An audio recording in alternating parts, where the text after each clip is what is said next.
इस वीडियो में हम एडवर्ड सेड को डिस्कस करने वाले हैं, जो कि हमारे sociology UGC net JRF syllabus के यूनिट 1 के थिंकर हैं और अक्सर इनसे 1 या 2 क्वेश्चन पूछे जाते हैं।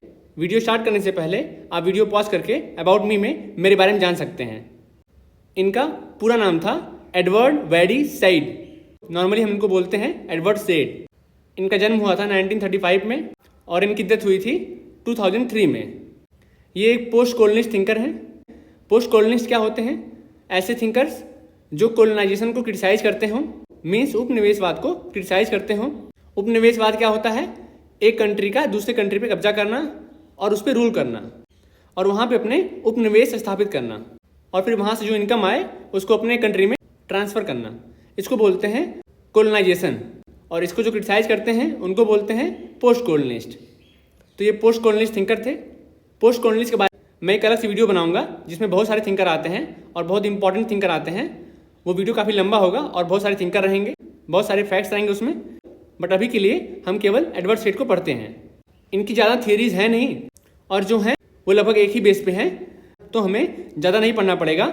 जितना पढ़ाऊँ बस उतना आप पढ़ लीजिए, आपके MCQ आराम से बन जाएंगे। तो इनके कुछ फेमस कॉन्सेप्ट हैं वो देख लेते हैं। पहला है ओरिएंटलिज्म। ये क्या होता है? अगर इस अर्थ को हम 2 पार्ट में बांटें, एक ईस्ट एक वेस्ट। वेस्ट में आते हैं यूरोपियन कंट्रीज़ जो काफ़ी डेवलप्ड हैं और ईस्ट में आते हैं हमारे साउथ एशियन और एशियन कंट्रीज़ और अफ्रीकन कंट्रीज़ जो उतने डेवलप नहीं हैं। तो ये बोलते हैं जब ऑक्सीडेंटल्स मीन्स वेस्ट वाले ओरिएंटल्स मीन्स ईस्ट वालों का स्टडी करते हैं, उनके बारे में जानते हैं, तो उसको बोलते हैं ओरिएंटलिज्म। बट दिक्कत वहाँ पे ये आती है जब ऑक्सीडेंटल्स ओरिएंटल्स का स्टडी करते हैं तो एक उनके अंदर बायसनेस होता है कि वेस्ट वाले सुपीरियर हैं और ईस्ट वाले इन्फीरियर हैं। जब वो कुछ लिखते हैं या कुछ बताते हैं तो चीज़ों को मैनिपुलेट करके ये दिखाने का प्रयास करते हैं कि वेस्ट वाले सुपीरियर हैं और ईस्ट वाले इन्फीरियर हैं। इस तरीके से ईस्ट वालों के कल्चर का डिग्रेडेशन किया जाता है और उन्हें अनसिविलाइज दिखाया जाता है। वेस्ट वाले अपने आप को बोलते हैं सेल्फ और उसके अलावा जितने भी बचते हैं उनको बोलते हैं अदर्स। तो अगर पूछे कि सेल्फ और अदर्स का कॉन्सेप्ट किसने दिया था तो एडवर्ड सेड हो जाएंगे। अगर ये पूछे ओरिएंटल्स और ऑक्सीडेंटल्स का कॉन्सेप्ट किसने दिया था तो वो भी एडवर्ड सेड हो जाएंगे। और अगर ये पूछे कि ओरिएंटलिज्म क्या होता है तो हमने अभी डिस्कस किया कि कैसे ईस्टर्न कंट्रीज़ को वेस्ट वाले अपने व्यू से पढ़ते हैं और ईस्ट वालों को बैकवर्ड दिखाते हैं। इसको बोल देंगे ओरिएंटलिज्म। नेक्स्ट टर्म है एग्जाइल एंड आइडेंटिटी। इसमें नॉर्मली सेड बात करते हैं ऐसे पीपल का जो लोग माइग्रेट होकर कहीं गए होते हैं, रिफ्यूजीज होते हैं या फिर डिस्प्लेस्ड पीपल होते हैं। इन लोग को काफ़ी दिक्कत आती है अपनी पहचान बताने में और ये बहुत ही ट्रबल में अपनी ज़िंदगी गुजारते हैं। नेक्स्ट टर्म है इनका इंटेलेक्चुअल रिस्पॉन्सिबिलिटी। इसमें क्या होता है? सेड बोलते हैं कि जो भी इनजस्टिस हो रहा है, जो भी गलत चीज़ें हो रही हैं, उसके खिलाफ हमारे पास बोलने के लिए शक्ति होनी चाहिए, इतना डेयर होना चाहिए हमारे पास, जो लोग इंटेलेक्चुअल लोग हैं कि वो बता पाएँ कि चीज़ें क्या गलत हो रही हैं। ऐसा ना हो कि डर के मारे हम गलत होते हुए भी अगर देख रहे हों तो बोल ना पाएँ। तो इस टर्म को बोलते हैं इंटेलेक्चुअल रिस्पॉन्सिबिलिटी। नेक्स्ट टर्म है कल्चरल क्रिटिसिज्म।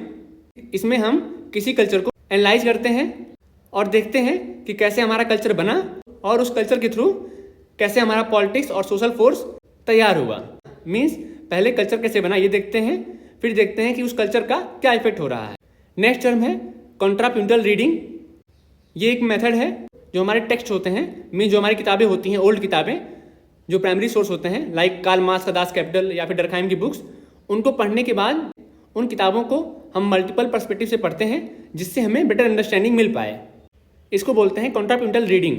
तो ये एक तरीका है चीज़ों को एनालाइज करने का। अपनी बुक कल्चर एंड इम्पीरियलिज्म में सेड इसी मेथड का यूज़ करते हैं टेक्स्ट को एनालाइज करने के लिए। नेक्स्ट बहुत फेमस टर्म है the violence of knowledge said का।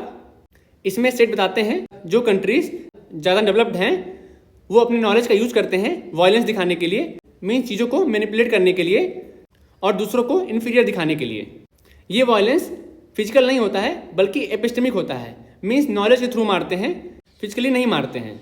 ये जो टर्म है एपिस्टेमिक वायलेंस, इसको गायत्री चक्रवर्ती स्पिवाक भी यूज़ करती हैं और सेड भी यूज़ करते हैं। तो अगर क्वेश्चन में दोनों साथ में आए तो आप सेड के साथ जाइएगा, बट अगर स्पिवाक का ऑप्शन रहे और सेड ना रहे तो आप स्पिवाक के साथ जाइएगा। इसलिए मैंने यहाँ पे दोनों मेंशन कर दिया। एपिस्टेमिक वायलेंस होता क्या है?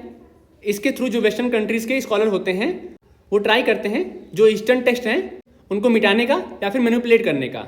जिससे ईस्टर्न लोग ये ना समझ पाएं कि उनके पास भी अपनी स्पेशलिटी है, अपनी क्वालिटी है।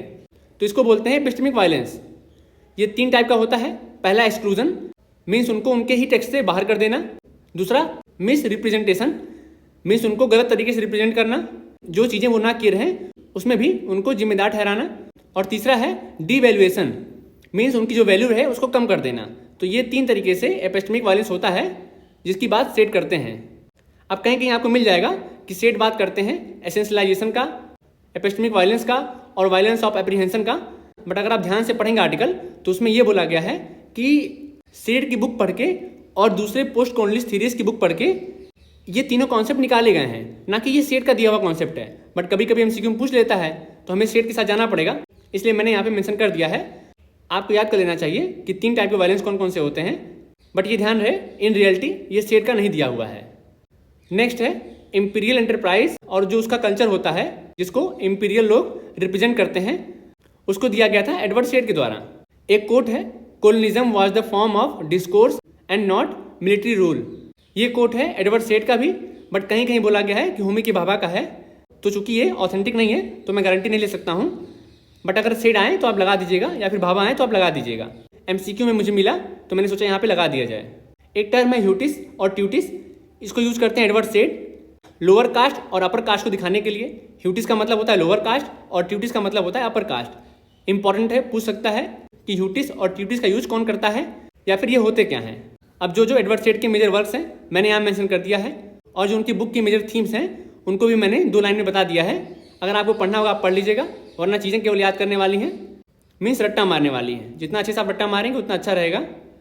हाँ, मैंने यहाँ पे गलती किया था, आपने जो मैंने PDF प्रोवाइड करवाया है टेलीग्राम चैनल पे, वहाँ पे कल्चर एंड इंपीरियलिज्म 1999 लिख दिया था, बट वो होगा 1993। तो मैंने यहाँ पे कट कर दिया है, और जो न्यू ईयर है उसको मैंने यहाँ मेंशन कर दिया है, तो उसको आप याद कर लीजिएगा।